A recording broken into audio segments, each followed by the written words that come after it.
Hola oyente, ¿tienes algo que contar? Entonces ya eres podcaster, aunque aún no lo sabes. Tanto si te gusta charlar con tus amigos como si quieres compartir tu pasión con el mundo o incluso hacer crecer tu negocio, tienes algo que merece la pena contar con un podcast. Con Acast no podría ser más fácil empezar tu propio programa. Lanza, haz crecer y gana dinero con tu podcast en todas las plataformas de escucha. Si tienes algo que contar, eres podcaster. Visita acast.com para empezar de forma gratuita.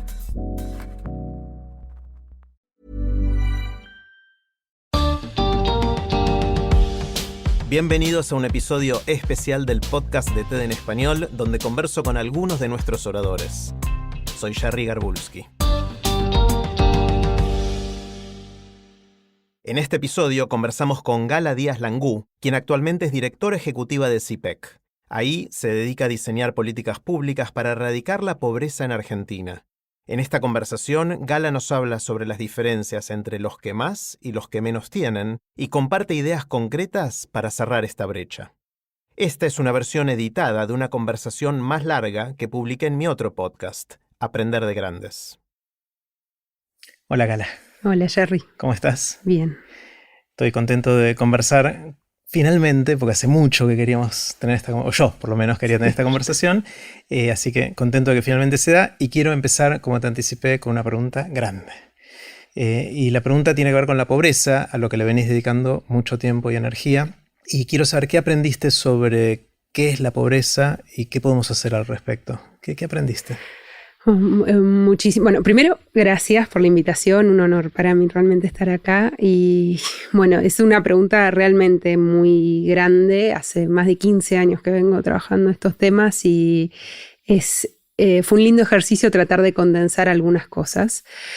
Y creo, o sea, por un lado aprendí algunas cosas y por otro creo que tenemos ideas, por ahí más desde el equipo que vengo liderando también en CIPEC, sobre qué hacer al respecto. Entonces, yendo a la primer parte de tratar de entender el problema, hay 3 grandes lecciones que creo que se aplican al tema de la pobreza y también se aplican a muchos otros temas de política pública. El primero son medios obvios, pero después en la política por ahí se pierde esa obviedad. El primero es que es un problema multidimensional, ¿no? Uno tiende a pensar la pobreza como falta de dinero, un problema de ingresos. En realidad, obviamente, es un problema muchísimo más que eso. Lo pensamos así porque en Argentina se mide así, pero es un problema muchísimo más transversal y afecta un montón de otras dimensiones de la vida cotidiana de las personas y por lo tanto la respuesta de política pública también tiene que ser multidimensional, ¿no?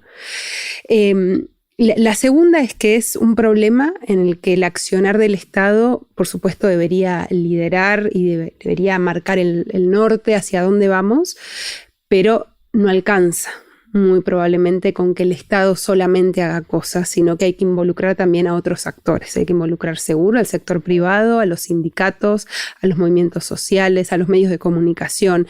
Entonces es un problema que deberíamos pensar mucho más en conjunto como sociedad, involucrando a distintos actores, que solamente desde el Estado, solamente desde la política pública. Y la tercera cosa, quizás así más general, es que es un problema obviamente que no se resuelve rápido. O sea, es un problema que lleva muchos años y que por lo tanto atraviesa muchas gestiones de gobierno y que por lo tanto es muy difícil conseguir esos consensos más largoplacistas, más en clave de políticas de Estado que vayan efectivamente resolviendo, porque los incentivos en la política van en contra, no van a mostrar resultados mucho más inmediatos. Entonces, ¿por qué encarar estos problemas más largoplacistas?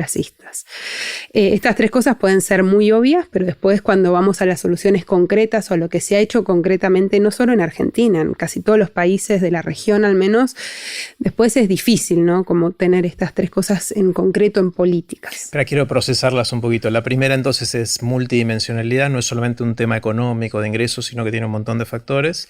El segundo es que hay muchos actores involucrados que tienen que movilizarse o hacer algo para mover la aguja para un lado o para el otro y que no es solo el Estado. Articuladamente. Claro, exactamente. Y el tercero es que lleva tiempo, que no hay soluciones mágicas de un día para el otro y que requiere tiempo, y eso va en contra de la estructura más cortoplacista de la próxima elección. Claro, que tiempos debería igualar consensos, ¿no? Interpartidarios, porque sabemos que el poder va fluyendo de manos y que deberíamos estar más o menos de acuerdo todos los que tienen esas manos sobre qué hay que hacer y cómo se deben articular. Las famosas políticas de Estado. Exacto.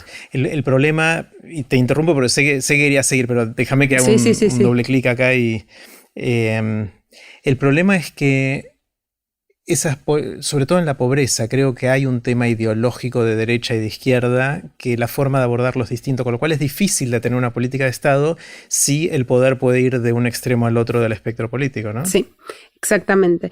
Eso es uno de los temas en los cuales por ahí también es una de las lecciones por ahí que más claras me quedan a mí de haber trabajado tanto este tema en los últimos años. Y ahí hay desacuerdos de posicionamiento ideológico, pero también hay evidencia bastante contundente acerca de qué funciona y qué no funciona, ¿no? Para resolver el problema de la pobreza. Y una de las cosas quizás que más contundentemente se ha demostrado en los últimos años es que el crecimiento económico es una condición necesaria para reducir la pobreza, pero no es en lo más mínimo una condición suficiente. Si dejamos que solamente haya crecimiento económico, es probable que la pobreza no cambie o que cambie muy marginalmente, o sea, que disminuya muy marginalmente. Que es necesario apuntalar al crecimiento económico con políticas específicas que sean mucho más progresivas en el sentido de generar que los rendimientos de ese crecimiento económico se distribuyan mucho mejor, incluso mucho más hacia los sectores más vulnerables que hacia los sectores más ricos, que son quienes suelen liderar ese crecimiento económico, ¿no? Ahí sí se empieza a poner un poquito ideológico también. Claro, y hay, o sea, ese es el tema, que hay bastante evidencia acerca de eso, sobre todo en América Latina hay muchísima evidencia acerca de eso. En Argentina hay evidencia y hemos hecho también simulaciones más de proyecciones a futuro de qué puede pasar con distintos escenarios, que es bastante también contundente ahí con los colegas del CEDLAS. Pero siempre depende un poco de con qué anteojos lo estamos mirando esto, ¿no? Si bien el consenso neoliberal de los 90, del efecto derrame, digamos, en su visión más pura, ya no está tan presente en esa versión pura, digamos, en el debate político, segundas o terceras derivadas de eso siguen estando en el discurso político, entonces también a veces es difícil plantear esto de distintas maneras porque quizás estamos todos de acuerdo en que eso solo no alcanza, pero la primera pregunta siguiente de, bueno, entonces, ¿qué hacemos? Claro. Ahí ya empiezan a haber muy pocos consensos. Nosotros en el 2019, ya se me mezclan los años, justo antes de las elecciones, todo ese año electoral que tuvimos en Argentina, lideramos desde CIPEC un proceso que se llamó Meta, que estuviste hablando con Julia, y uno de los temas fue pobreza. Entonces ahí estuvimos dialogando con muchos actores acerca de cuáles son las políticas que se debieran implementar en Argentina, identificando dónde había puntos de acuerdo y dónde no. Y había mucho más acuerdo del que yo por lo menos me esperaba. Y lo logramos de alguna manera categorizar en 4 grandes cosas. Lo primero es políticas para mitigar la crisis. En Argentina en ese momento estamos en una crisis que ahora está muchísimo más profundizada, no solamente por la cantidad de años que se vienen acumulando, sino por los efectos también de la pandemia. Y esas políticas deberían estar dirigidas a 2 puntos clave. Uno es garantizar ingresos, transferencias a las familias que están en situación de pobreza, sobre todo las familias con niños, que son las que están más sobrerepresentadas en la pobreza. Casi 6 de cada 10 niños hoy en Argentina viven en situación de pobreza. Y lo segundo es garantizar alimentos. En Argentina estamos muy cerca de poder garantizar el hambre cero, si se quiere, la desnutrición, pero para eso hay que hacer políticas muy específicas y eso es muy factible. Y el segundo gran punto es romper la transmisión intergeneracional de la pobreza, ¿no? Hoy tenemos muchos hogares que ya van varias generaciones que viven en situación de pobreza y de alguna manera por cómo concentramos las oportunidades en Argentina, haber nacido en una situación de pobreza es casi una carga poder salir, digamos, de esa situación. Es como que se hereda casi esto. Es mucho más probable que siga siendo pobre esa persona que nació en situación de pobreza que logre, y no por lo que pueda o no pueda hacer ella, sino por lo que se brinda en el contexto, ¿no? Entonces, uno de los vectores más claros es el embarazo adolescente, ¿no? Entonces, ahí hay un plan nacional de reducción del embarazo no intencional en la adolescencia, ¿no? Porque también es importante tener en cuenta la intencionalidad o no en esos embarazos. EMIA. Exacto, el plan EMIA. Que es embarazo CIPEC. No intencional en la adolescencia. Exacto. Desde CIPEC ayudamos un poco en el armado de ese plan en 2017. Es una estrategia muy grande, tiene un montón de acciones, pero esencialmente pasa por 3 grandes cosas, me animo a decir. Una es acceder a la información, ¿no? Y eso es educación sexual integral, más que nada, y esto va desde entender, desde el cambio cultural hasta entender como muy concretamente cómo prevenir un embarazo, ¿no? Todo ese espectro de cosas. Lo segundo es poder acceder efectivamente a los métodos y a la consejería ginecológica, sobre todo, que ahí había un obstáculo muy grande en Argentina, no tanto en el acceso a los métodos anticonceptivos en sí, digamos de manera teórica, pues son gratuitos y cualquier persona que va a un hospital público o a un centro de salud podría llegar a acceder, sino en cuanto al acceso efectivo, porque eran métodos que están dirigidos a la población adolescente, que es por definición una población bastante sana, que no suele ir a los centros de salud, entonces ahí había un problema de acceso que se estaba solucionando, sobre todo hasta 2019, moviendo parte de esas consejerías y de la prestación de esos métodos a las escuelas. Y lo tercero es, efectivamente, cuando no hay intención de continuar con el embarazo o cuando fue producto de caso de abuso, incluso antes de la sanción de la ley de la IVE, poder acceder a la interrupción del embarazo, ¿no? IVE es interrupción voluntaria del embarazo. Así es. Por si nos escuchan de otros lados que no escucharon la sigla, digamos. Exacto, que es ley en Argentina hace muy poquito y fue prorrogada hace muy, muy poquito caso, ¿no? Entonces, a ver si voy repasando. Porque vos lo dijiste al principio, es un tema complejo. Dijiste que la prioridad inicial debería ser asegurar que en la coyuntura actual nadie se quede sin recursos ni alimentos. Sí. Son los 2 primeros. Y ahora estamos hablando del segundo, que tiene que ver con el hecho de que dónde naciste y dónde te criaste condiciona en gran medida cuál va a ser tu nivel de pobreza o no pobreza cuando vayas creciendo, de lo cual el embarazo no intencional es uno de los impulsores o de los problemas a resolver. ¿Qué más hay dentro de esa categoría? Bueno, en ese eje, o sea, ¿qué podemos hacer para romper la transmisión intergeneracional de la pobreza? Hay otras 3 grandes cosas. Ajá. Uno es el tema de la primera infancia. Sabemos que es en esos momentos donde se determina gran parte del potencial de una persona y sabemos también que gran parte de esos niños que están en su primera infancia están en situación de pobreza, ¿no? Entonces, más allá de garantizar ingresos y demás, que ya lo hablamos antes, hay un componente que es garantizar interacciones también, que eso es lo que más tiende a incentivar esa formación de capital en la primera infancia.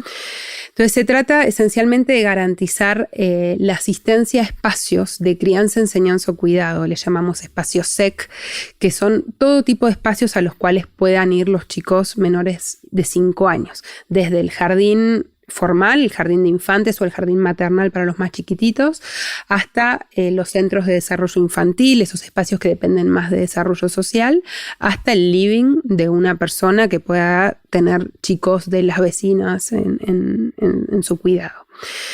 El acceso a esos espacios y mejorar qué sucede al interior de esos espacios es también una de las claves para ir destrabando esta reproducción intergeneracional de la pobreza, y esto debería ser con foco y con prioridad obviamente en los sectores más vulnerables. Bueno, esta es una de las políticas clave que requiere mucho acuerdo y consenso de entre actores en tiempo, en todo. Y también es una de las políticas que destraba, aunque sea parcialmente, un problema que te voy a mencionar dentro de un ratito, que son las brechas de género en el mercado de trabajo, ¿no? Porque al poder acceder a estos espacios hay un tiempo también que se libera de cuidado en las familias y sobre todo de las mujeres. Y también genera trabajos que típicamente lo hacen más las mujeres. Exacto. Las 2 tienen el doble efecto. Exacto, sí.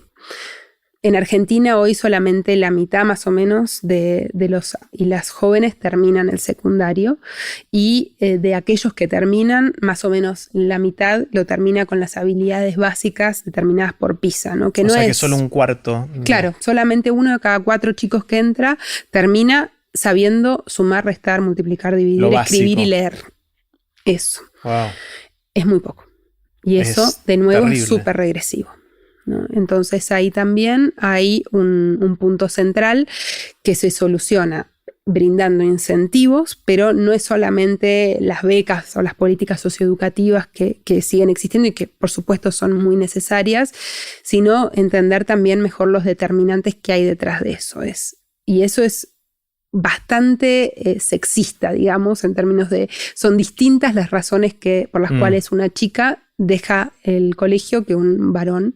El varón normalmente va a trabajar y por eso deja el secundario, porque su familia requiere esos ingresos. Entonces ahí parte con transferencias, se podría llegar a bajar ese riesgo quizás. Pero la razón por la que las chicas dejan el secundario suele ser más compleja, porque es o quedan embarazadas o tienen a su cargo el cuidado de sus hermanitos menores o de alguna persona mayor en su hogar, o simplemente son quienes tienen que hacer las tareas domésticas en su casa si el resto de las personas que integran esa familia salen a trabajar a la afuera, digamos. Y eso es bastante más difícil de resolver que el de los varones, ¿no?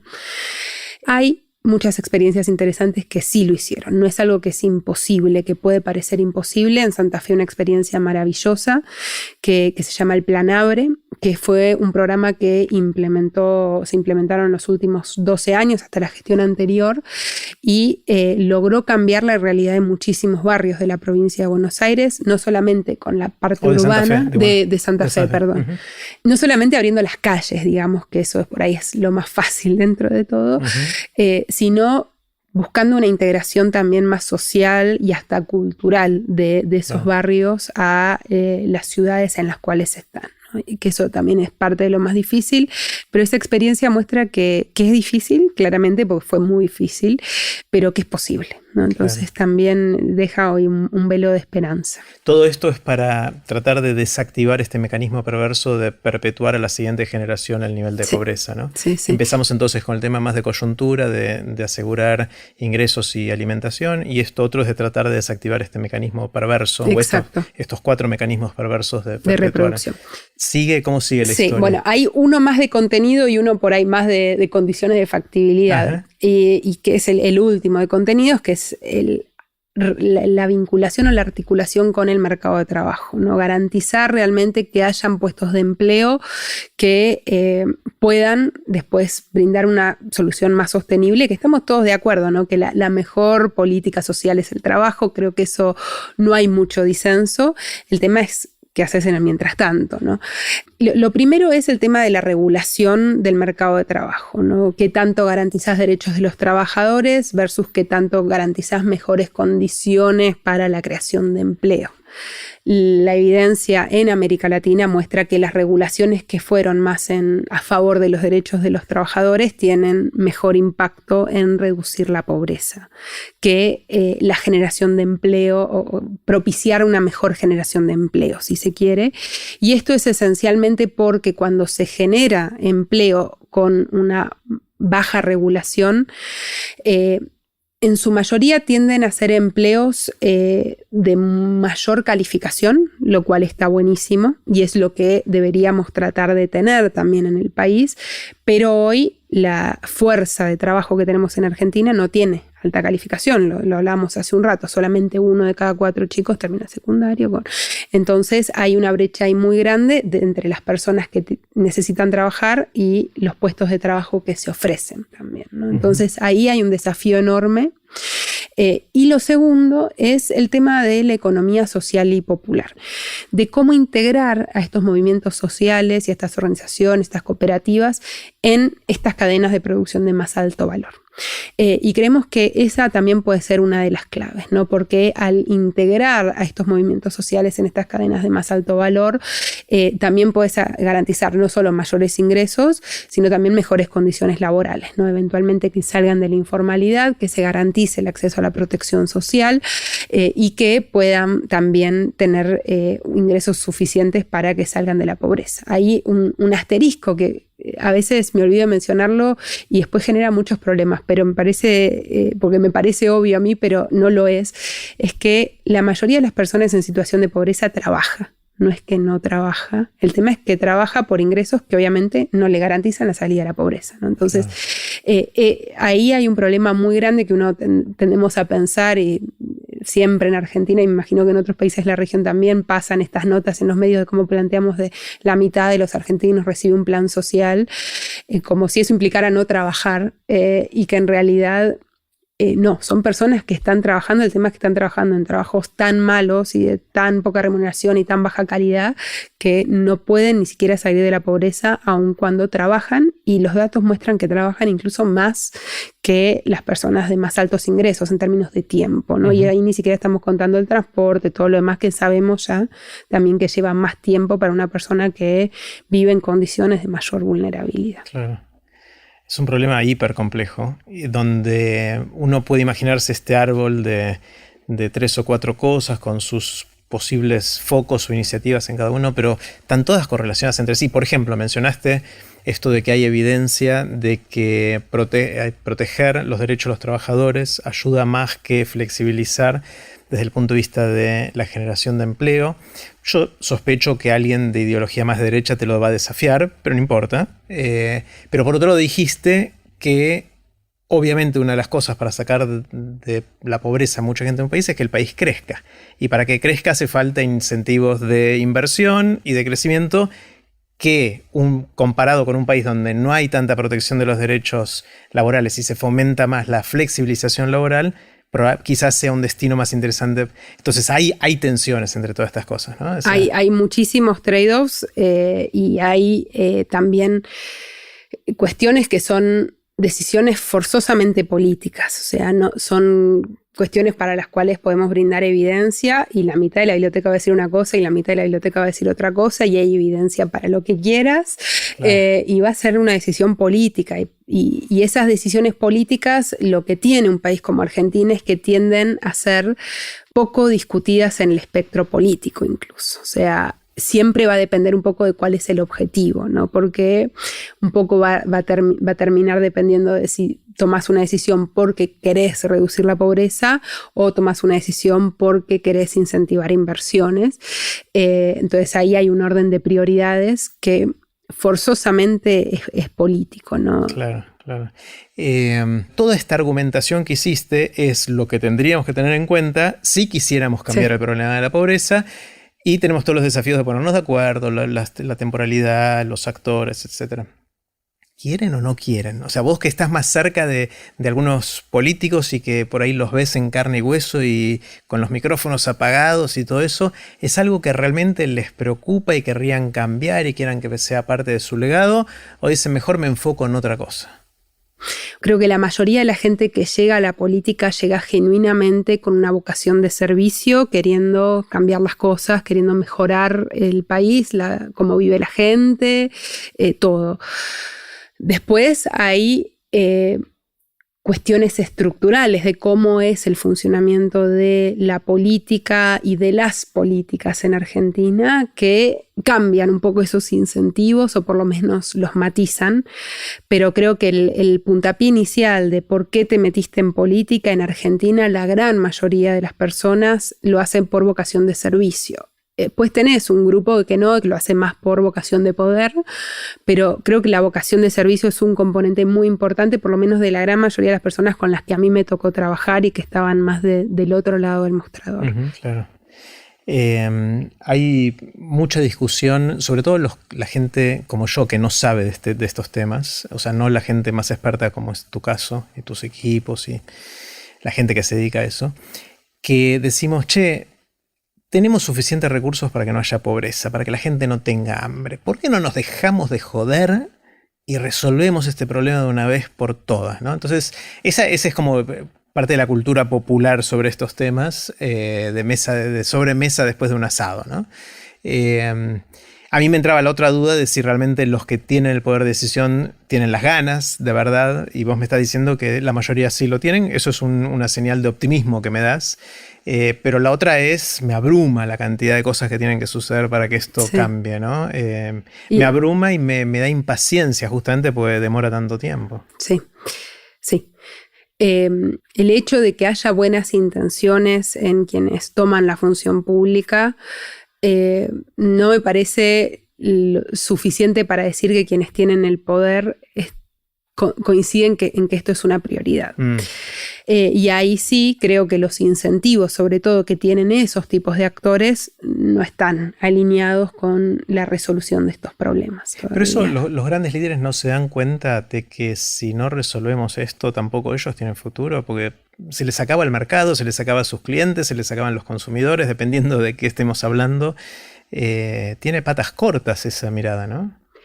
Eso me asombró mucho, no solamente, o sea, sobre todo en Argentina, pero también en otros contextos más internacionales, donde no queda tan claro que la desigualdad es mala para todos, en definitiva, ¿no?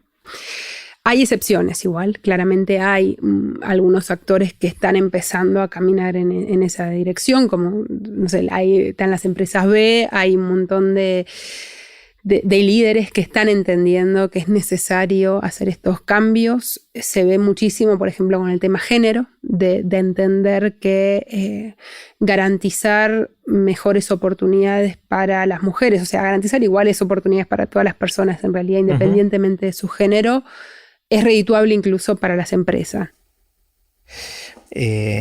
Pero si medís la métrica, estamos cada vez peor. Entonces hay como una pequeña disociación, y cuando miro uno de esos factores me pongo más optimista, en otro más pesimista, porque a pesar de entender eso, en el clima estamos peor y las brechas son cada vez más grandes. O sea, si medís, no sé, el 1% de la gente más rica y la otra, y la mitad de la población que tiene, en general, eso cada vez está peor. Es enorme y son tremendas las consecuencias que van a tener dentro de 50 años, ¿no? Claro. Con las proyecciones. Lo que argumenta la gente más del lado de la derecha del espectro político es que cada persona debería mirarse como estaban sus padres o abuelos, y esta evolución de esos 70 años que vos decís, o 300 años, pues, o 500, si miramos de la Edad Media hasta ahora, es increíble cómo avanzamos como sociedad. Que eso es lo que deberíamos mejorar sin preocuparnos tanto por las brechas, dicen los más de derecha, obviamente, ¿no? Los de izquierda dicen, no, una brecha muy grande no es sustentable y va a crisis social, nos vamos a terminar matando entre nosotros, ¿no? A mí me preocupa eso claramente, pero también me preocupa, o sea, más el presente de hoy, de que me parece también hasta poco ético que haya gente que no tiene para comer hoy en Argentina, o sea... y que la mayoría encima de esas personas son chicos, o sea, niños y niñas que solamente nacieron en un lugar distinto al que naciste vos o el que nací yo. Entonces, eso ya me parece que nos debería movilizar a todos para tratar de atacar un poco este problema. Otro gran tema que sé que te importa, te interesa y que fue el foco de tu charla en TEDx Río de la Plata tiene que ver con el rol de las mujeres, sobre todo en las tareas de cuidado, ¿no? Cuidado del hogar, de la familia. Y cómo eso está invisibilizado. Recordame un poquito cómo era el argumento de eso y qué pasó en este año y medio desde que diste la charla, si es que pasó algo. Un montón de cosas pasaron. Toco un poquito de lo que hablábamos al principio, porque son las mujeres más pobres las que terminan teniendo más trabajo de cuidados y que tienen como alternativa cuidar en una casa ajena, muchísimas veces trabajar como empleada doméstica, con esto que decíamos de la informalidad, el poco bajo sueldo, etc. Y cómo eso termina siendo una condena, si se quiere de alguna manera, para ellas, para sus grupos familiares, y cómo podemos efectivamente romper ese ciclo vicioso de reproducción intergeneracional, por un lado visibilizando el tema, diciendo, bueno, esto es un trabajo y esto implica reconocerlo tanto en las cuentas públicas como medirlo, cuánto tiempo, quiénes, etc. podemos redistribuirlo un poquito mejor al interior de los hogares, que sean los varones también quienes tomen un poco más de esas tareas. Es un tema más cultural, ¿no? Exactamente, es una batalla cultural, o sea, no enorme. No es un tema regulatorio. Pero se puede acelerar ese cambio cultural con algunas regulaciones, como por ejemplo la licencia por paternidad. Totalmente. ¿No? Ya desde el principio podemos setear de alguna manera algunas cosas, poder de alguna manera socializar más el cuidado, que acá hay un rol central de los centros de espacio, los espacios de crianza, enseñanza o cuidado, que hablábamos al principio, porque lo que más pesa es el cuidado infantil en términos de tiempo, pero también serían centros para personas mayores o personas con discapacidad, que también es necesario. Y lo último es la representación, ¿no? Garantizar de que este trabajo esté representado en las discusiones públicas, que haya sindicatos de trabajadoras domésticas, que lo hay, por suerte, cada vez más en Argentina. Lo que mostraron los pocos datos que hay en Argentina sobre el tema son unas encuestas que hizo UNICEF, que muestran que el tiempo necesario para las tareas del hogar aumentó muchísimo en Argentina por, obviamente, la suspensión de las escuelas, pero también por la suspensión de todos los otros espacios, los clubes, las escuelas de música, el centro de deporte, todo se cerró. Entonces eso todo automáticamente pasó a la familia. También aumentaron los estándares de limpieza, si se quiere de alguna manera, por la crisis sanitaria. Y la gran parte de ese tiempo extra que fue necesario invertir, lo invirtieron las mujeres, que ya tenían una carga mucho mayor, ¿no?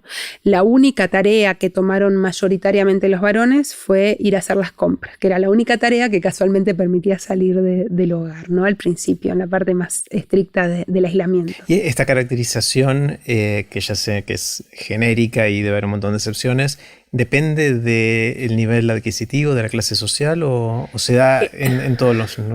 En términos generales, a ver, esta encuesta no lo permitió ver en la pandemia, pero en términos generales lo que se ve es que los hogares de mayores ingresos, en los estratos más altos, la distribución es un poco más igualitaria.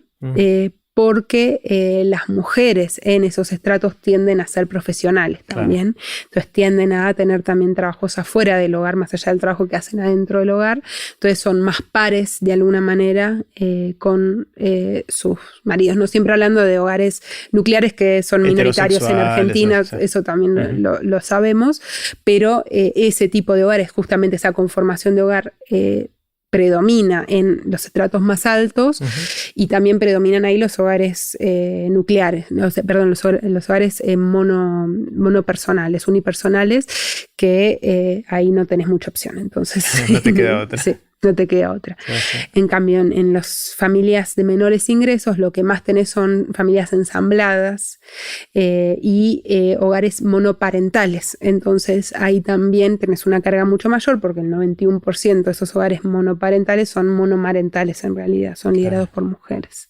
Claro. ¿Cómo ves vos los próximos, 20 o 30 años? ¿Vaso medio lleno, medio vacío? ¿Vamos a cerrar las brechas o se van a seguir ampliando? Tengo una gran incógnita, o sea, creo que estamos como en un momento muy de inflexión, en el cual en Argentina particularmente tuvimos una mejoría social enorme después de la crisis de 2001 y después bastante estancamiento, ¿no? Como con algunos subes y bajas, y ahora estamos empeorando bastante, no a nivel de 2001, pero cerca, desde hace ya varios años. No es una cuestión de la pandemia del último año, sino hace ya varios años. Y creo que todavía podemos medio ir para cualquier lado. Creo que los próximos años como más cercanos son muy decisivos respecto de para efectivamente qué dirección se le puede dar a esto. Yo soy, creo que, una persona más optimista, entonces quiero creer y quiero ver también que hay indicios de que vamos a lograr cerrar algunas de estas brechas, pero lo cierto es que no tengo en lo más mínimo una seguridad, ni siquiera una creencia muy afirmada acerca de que vamos para el lado correcto. Nada, quiero creer que sí, espero que sí, ojalá que sí. Sí, sí. Una de las cosas que me parece que nos pasa en Argentina, pero quizás también en otros países de América Latina, es que somos sociedades muy expuestas a vaivenes de factores externos, ¿no? El precio de la soja, si viene una pandemia, o sea, qué le pasó a tal o cual mercado fuera del nuestro. Entonces, nos hace bastante vulnerables en ese sentido y difícil de predecir porque no depende ni siquiera de nosotros. O sea, no es que es un problema que si nos ponemos el foco y la prioridad lo vamos a resolver, pues también depende de que pasen otras cosas. Totalmente. Este vaivén que decís de cómo no fue después del 2001, ahí empezó a subir la soja. Y ahora bajó la soja y vino una pandemia. Entonces, famoso Coca-Cola, sí. Sí, uno querría atribuirse a sus acciones su destino, pero a veces depende de cuánta suerte tuvo con otras cosas, ¿no? Sí, sí. Ahí, desde la política social, por lo menos después de la crisis de 2001, claramente el contexto internacional ayudó enormemente. Claro.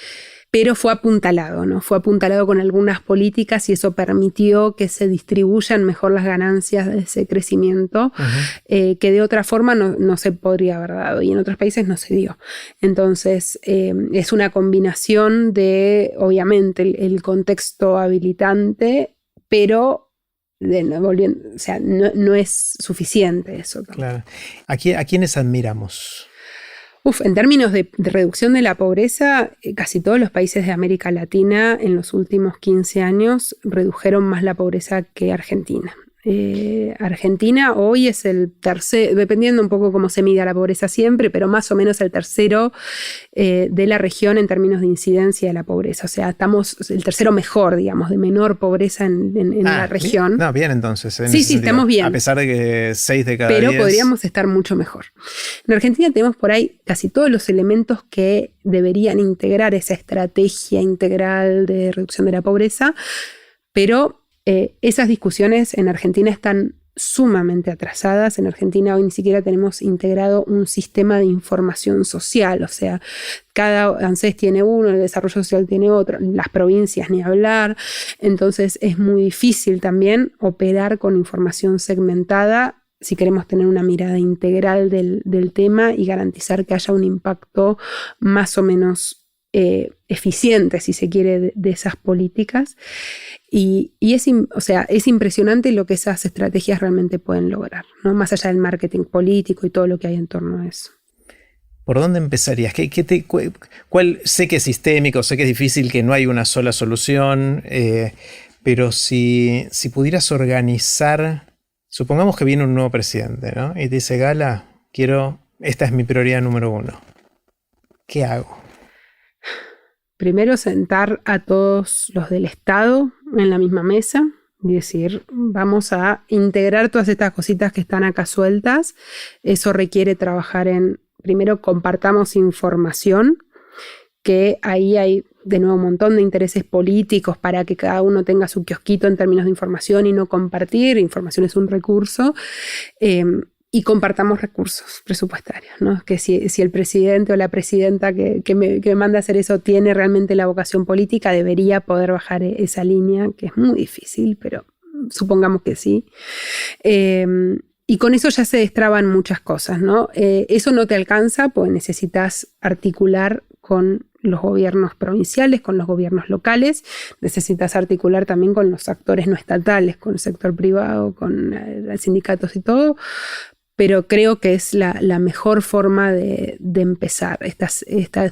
Compartir el diagnóstico entre los actores estatales, por lo menos del nivel nacional, y compartir el objetivo. O sea, es decir, hacia allá vamos, tratemos de poner todos los huevos que tenemos en la misma canasta y empujar para el mismo lado. Está buenísimo. Bueno, me voy de esta parte de la conversación con la visión más optimista y de que tenemos la oportunidad de hacerlo y ojalá podamos ir en esa dirección. Gala, quiero hacerte algunas preguntas cortitas. Las preguntas son cortitas, vos tomate el tiempo que quieras para responder cada una. La primera es la del viaje en el tiempo. Suponete que una amiga o un amigo inventó la máquina del tiempo y viene y te dice, te voy a dejar probarla, un viajecito, vas a poder ir a donde y a cuando quieras, vas a estar un ratito ahí y en ese momento y después volvés al aquí y a la hora. ¿Irías al futuro o al pasado? Me costó mucho esta, o sea, me gustaría ver algunas cosas del pasado, quizás algunos momentos, o incluso cosas de mi vida personal, verlo desde otro lado, pero creo que iría al futuro, o sea, creo que lo que más me tira es, o sea, como te decía, creo que estamos en un punto de inflexión, no solo de la política social, sino de un montón de cosas. O sea, la crisis climática, el tema de la globalización, con estas tendencias más nacionalistas. Hay un montón como de movimientos, de olas que vienen y que van en distintas direcciones y que no sé realmente para dónde vamos a terminar en ese sentido. Irías al futuro porque te da intriga. Sí, iría, pero no me iría, me iría, no sé, 50, 70 años, ponele, una cosa así, que podamos tomar un poco de distancia del momento actual, pero no 1000 años. Que pues 1000 años ni vas a reconocer no creo que lo que exista ves. la raza humana. Sí, o vas a ver algo que no sí, sabes, no vas a poder ni interpretarlo. 70 años, está bien. Una cosa así, o sea, y no miraría nada de mi vida personal, no me interesa eso no, sino más cómo nos organizamos como sociedad, ¿no? O sea, cómo creo que no sé, la crisis climática, la crisis de la globalización que estamos viviendo actualmente tiene un montón de implicancias de distinta índole, pero lo que más me interesa es ver cómo eso afecta cómo nos organizamos como sociedad, cómo vivimos. Porque creo que se vienen cambios grandes y pueden tener pueden ser muy distintos esos cambios y me gustaría ver dónde nos deja todo esto. Te hago otra pregunta. ¿Hay algo que sepas hoy que te hubiese gustado saber cuando estabas empezando hace años y que no sabías? Quizás... yo arranqué mi carrera profesional muy, muy chica, de hecho, o sea, trabajé en CIPEC toda mi vida, a los 22 años entré, y creo que en ese momento me hubiese servido tener como mucho más claro algo que tengo, creo que ahora mucho más claro, que es, más vale la pena mantenerse mucho más cerca de las personas buenas que priorizar más las personas brillantes profesionalmente o que tienen como proyecciones, si se quiere, más de grandeza en lo profesional. Compartir como tiempo con gente que me parece que es buena. O sea, de eso se trata la vida, en definitiva, ¿no? Sí. ¿Hay algo, Gala, en lo que sientas que tu opinión es distinta a la opinión de la mayoría? Donde la mayoría puede ser algo grande o tu círculo más chiquito, ¿no? Sí, esta pregunta me costó un poquito, pero se la hice a mi marido y mi marido me dice, ay, es obvia esa. Y digo, ¿qué es obvia?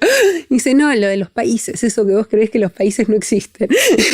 ¿Que no existen o que no deberían existir o que no van a existir? Es medio un mix de todo, o sea, siempre me asombró el tema de los países. Que haya países. Que haya países, como que es una línea totalmente imaginaria que decimos, bueno, acá es Chile, acá es Argentina, y que eso genera un montón de cosas. El nacionalismo es algo que no lo puedo entender, o sea, me cuesta realmente mucho, o sea, lo entiendo conceptualmente y todo, pero la pasión que eso genera es algo que me cuesta entender. Después en la facultad yo lo pude estudiar, yo estudié internacionales, se llama la falacia antropomórfica, ¿no? De darle atributos de persona a una entidad que no es claramente una persona, o sea, un país, y darle valor después a eso ya casi emocional. Y eso todavía me llama mucho la atención, o sea, no sé, en los mundiales de fútbol, o hace poco que falleció Maradona, que me siento, o sea, es argentino igual que vos, ¿qué tiene que ver? O sea, podría haber nacido 100 kilómetros para allá o para allá y era otra cosa, y es un ser humano, y más a gran escala de cómo eso está afectando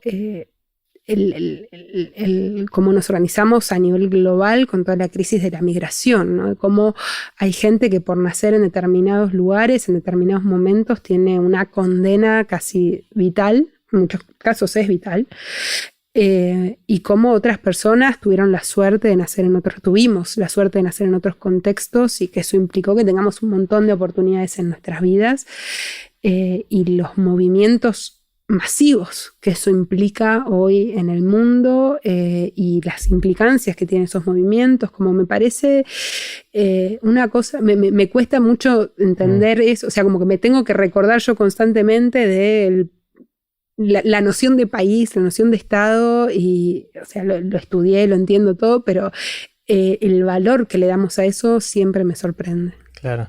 ¿En qué cambiaste de opinión recientemente o últimamente? ¿Hay algo que pensabas que iba para un lado y ahora decís no, va para el otro? Bueno, a ver, varias cosas. Creo que lo principal es el tema de la diversidad, de valorar más la diversidad. O sea, creo que en un principio, o sea, yo estoy formando equipos hace ya varios años, hace unos 10 años más o menos, y al principio cuando me tocaba contratar a alguien, buscaba a alguien que cumpla con estos requisitos que eran excluyentes. O sea, ya si me mandaban un currículum en Word no pasaba, si me mandaban un currículum mal con el estilo no pasaba, si ponían fotos, o sea, con un montón de criterios de que no, y que buscaba que la persona como entre en ese patrón de cualidades que sabía que funcionaban en CPEC. Y eso fue cambiando y empecé a valorar algo que en la literatura yo lo tenía y conceptualmente lo tenía muchísimo más claro, que después lo pude implementar, que es el valor de la diversidad, ¿no? De rodearse de gente también distinta a uno, de que no hay una forma correcta de hacer las cosas, que son las personas medio obsesivas. Por lo menos a mí me costó muchísimo entender de que no hay una forma correcta de hacer las cosas, sino que hay mucho valor también en hacer las cosas distintas y que eso enriquece mucho el punto de llegada, enriquece mucho el trabajo cotidiano. Eso me costó entenderlo y creo que estoy muy contenta de haberlo visto en definitiva después. Está buenísimo. ¿Crees, Gala, en cosas que no podés probar? Soy atea y muy, muy racional en gran parte de mi funcionar, pero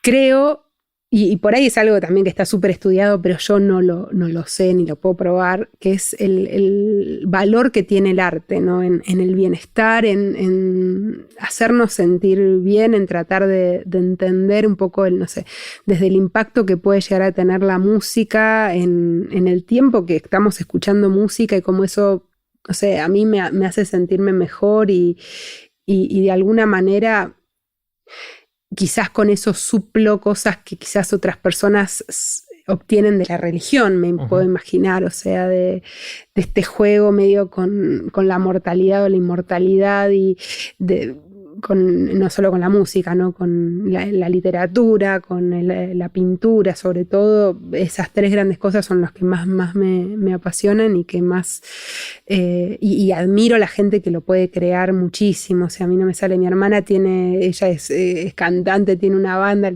y compone y toca todos los instrumentos y tiene oído absoluto y todo, y yo no, o sea, sin tocar la flauta, y es como muy triste. Claro.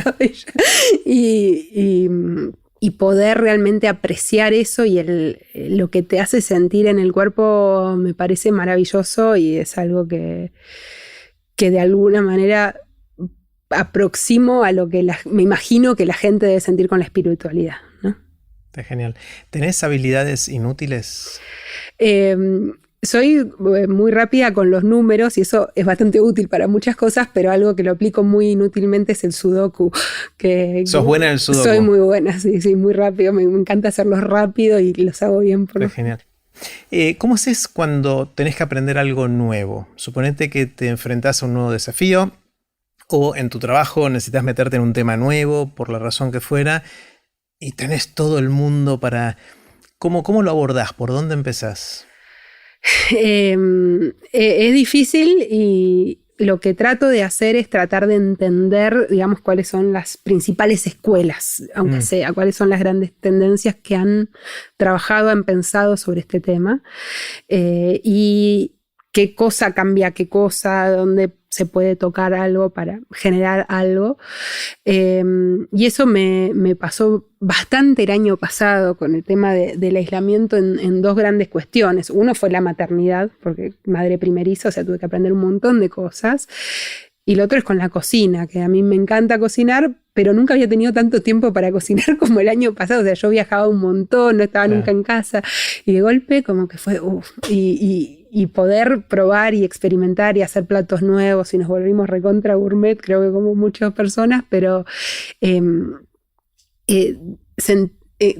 sobre todo tratar de encontrar mi forma de hacer las cosas a partir de esa información existente, sin casarme por ahí con ninguna de esas escuelas, sino de tratar de entender un poquito más cuáles son los métodos y los mecanismos también de operación de esas distintas cosas. Está bueno. O sea, sos una persona en inglés dice frameworks, sí, ¿no? De marcos de referencia, de poder estructurar categorías y entender las interrelaciones, que está buenísimo como una manera de abordar el conocimiento y también después de comunicarlo. O sea, vos me pudiste contar en un ratito acá un problema hipercomplejo. Yo creo que más o menos lo entendí, pero gracias a que vos me lo estructuraste de esa manera, ¿no? Así que está buenísimo. ¿Cuáles son los libros que más te impactaron? Pensando en lecturas a lo largo de la vida, ¿cuáles hicieron que Gala sea la que soy? Borges seguro, porque Borges, o sea, y siempre vuelvo y releo y me encanta. ¿Cuentos, poesía? Todo. Poesía no leí todo, todavía me quedan algunos que los guardo ahí como tesoros porque me encanta descubrirlo, como leerlo, entonces voy leyendo de a poquito. Cuentos sí. Y sobre todo algunos, no sé, me acuerdo, Funes el Memorioso, ponele que lo leí primero en la escuela y fue como maravilloso, también por esto, ¿no? De poder tener la perspectiva, la abstracción que nos ayudó mucho, creo que el año pasado. Otro fue el Mundo de Sofía, que lo leí cuando tenía 15 años en un viaje a Europa que me había regalado mi tía, que era con mi segunda mamá y... fue maravilloso poder recorrer Europa leyendo ese libro y teniendo esas reflexiones. Fue algo que me marcó muchísimo.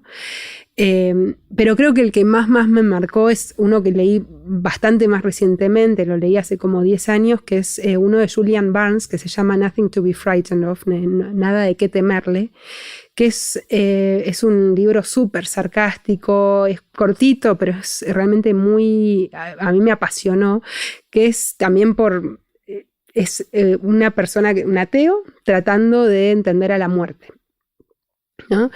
Y arranca diciendo: yo no creo en Dios, pero lo extraño. Y es un libro que a mí me tocó leerlo justamente cuando mi tía, esta que me había llevado a Europa, se había enfermado y estaba medio en el borde de la muerte, terminó falleciendo, pero varios años después. Y fue el primer encuentro como muy cercano que yo tuve con la muerte, ¿no? Y con la mortalidad como tal, y que es algo también, o sea, que es un tema tan tabú y que tenemos, o sea, que es una condición de nuestra vida, ¿no? Porque la tasa de mortalidad es del 100%. Y es un libro que juega mucho con esto de una manera muy irónica, pero muy profunda también, y haciendo también muchísima alusión a la muerte como habilitadora de la vida y cómo la muerte también te pone en perspectiva muchísimas cosas de la vida, y es esta ironía de poner deseos de inmortalidad en seres 100% mortales que termina generando mucho de las particularidades de lo que somos como personas, que se vincula con lo del arte. Me pareció un libro realmente lindísimo, que a mí me cayó justo en un momento muy pertinente, y que también dialogó mucho conmigo porque soy atea, por un montón de cosas, pero es un libro que me encantó y lo súper recomiendo, como todo lo de Julian Barnes, pero en particular ese. Está genial. Si vinieran a las 3 de la mañana y te despertaran, así te sacudieran y te preguntaran: Gala, ¿de qué trabajás? ¿Qué dirías? Bueno, aparte es algo que me cuesta ya explicar mi trabajo, es difícil, claro. Y más a las 3 de la mañana, pero creo que diría que trabajo para que todos tengamos las mismas oportunidades, o buenas oportunidades al menos. O por ahí, si me agarras muy dormida, te diría trabajo en CIPEC y anda a averiguar qué es CIPEC. Está genial, pero, sí. Está genial. Viene un cataclismo. Sí, un cataclismo terrible que de un día para otro barre todo el conocimiento acumulado de los seres humanos. Y a vos te dan la tarea, la oportunidad, la responsabilidad de escribir un parrafito que en la menor cantidad de palabras condense algo del conocimiento humano, de la sabiduría humana acumulada, que es lo único que va a quedar para las siguientes generaciones post-cataclismo para reconstruir todo. ¿Qué dirías? Es muy difícil esta, pero yo creo que pondría al artículo primero de la Declaración Universal de los Derechos Humanos, que es que todas las personas, en realidad la declaración dice todos los seres humanos, nacemos en igualdad de derechos y de dignidad. Creo que esto es algo que todavía hoy no lo tenemos claro. O sea, es algo que cuando se escribió la declaración en 48 no estaba en absoluto claro. O sea, ni para las personas, o sea, era claro para los hombres blancos y adultos.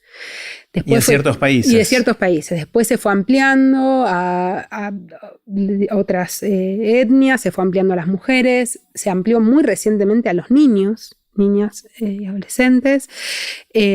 Y creo que por ahí eventualmente en el futuro se podría llegar a ampliar a otros animales.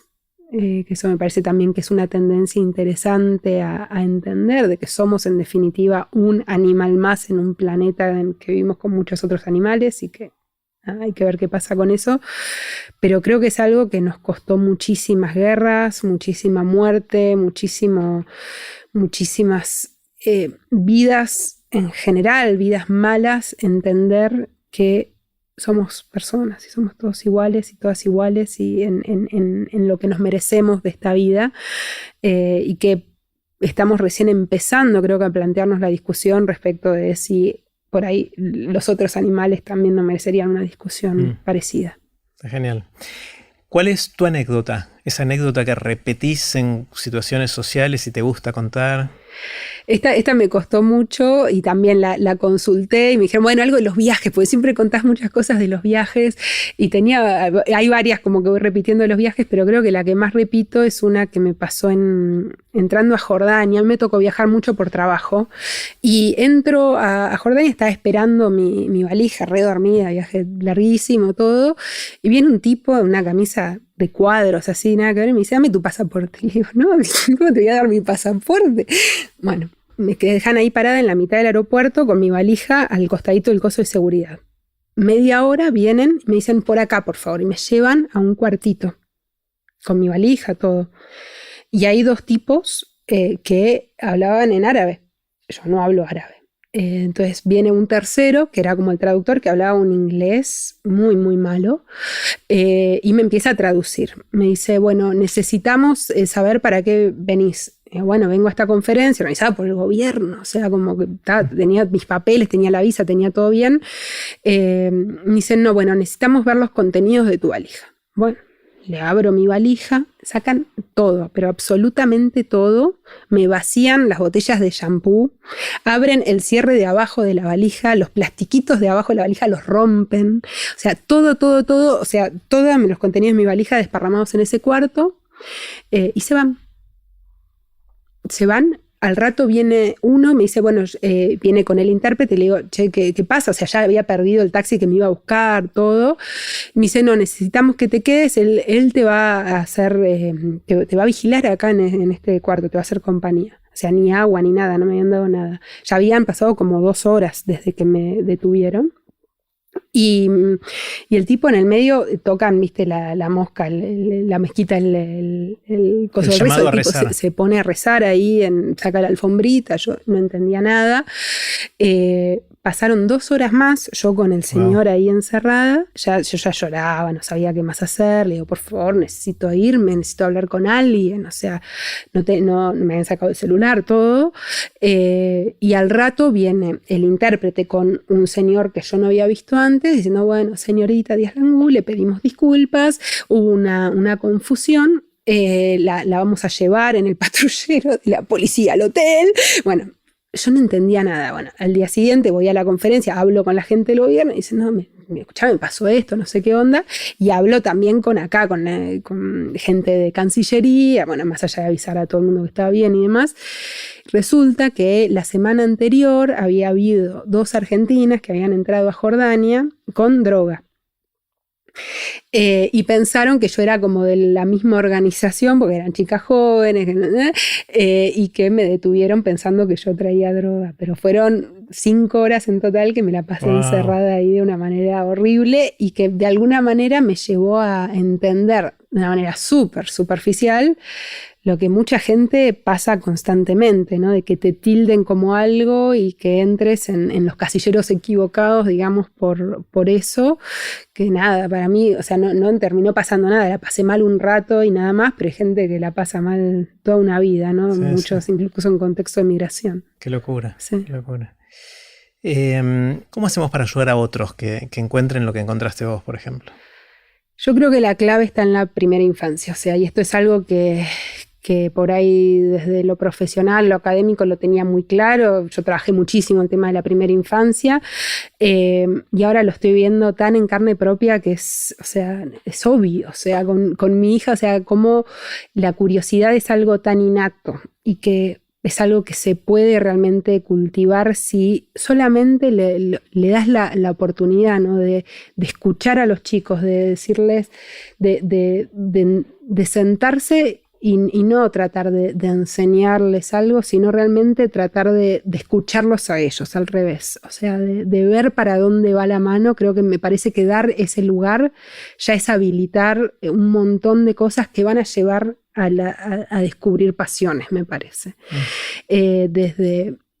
Y eso implica por ahí un cambio muy cultural, ¿no? De que tendemos a pensar que primero la educación empieza a los 6 años y que son un hoja en blanco los chicos y que vienen y que hay que llenarlos de contenido y enseñarles cómo hacer las cosas.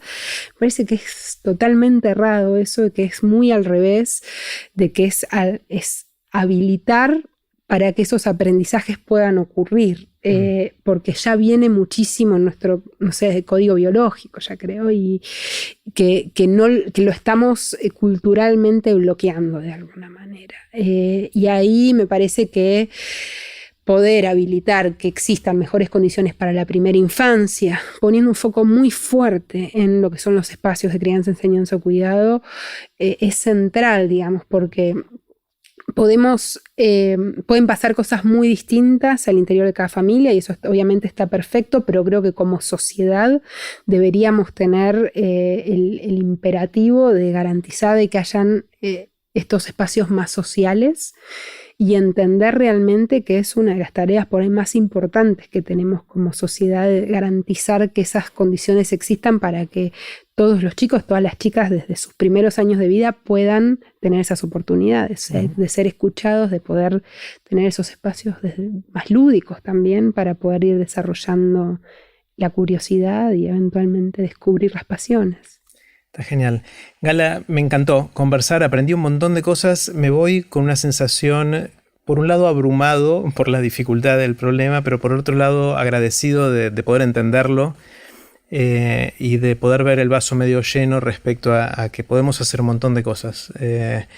No sé si va a suceder o no, pero dentro de 70 años cuando estemos viendo este video vamos a decir, mirá, eso sí, eso no, qué sé yo, y aparte lo disfruté mucho, así que gracias. Igualmente, Jerry, un honor para mí estar acá, muchísimas gracias por la invitación. Gracias. Gracias por escuchar este episodio especial del podcast de TED en Español. Como siempre pueden encontrar todos los episodios de TED en Español donde escuchan sus podcasts.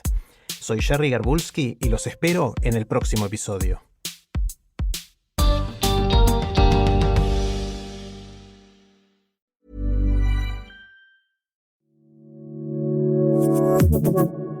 Acast Recommends, los podcasts que más nos gustan. Mamarachis es un podcast de prensa del corazón y entretenimiento donde trataremos toda la actualidad de los famosos, tanto nacionales como internacionales, y las noticias más relevantes del panorama social. Un podcast semanal donde pasaremos un buen rato y trataremos la información de la Crónica Rosa con mucho humor. Con mucho humor y mucho rigor. Estará disponible todos los miércoles y puedes escucharlo en Amazon Music Podcast o cualquier otra plataforma en la que escuches los podcasts. Acast impulsa los mejores podcasts del mundo, incluyendo el que escuchas ahora.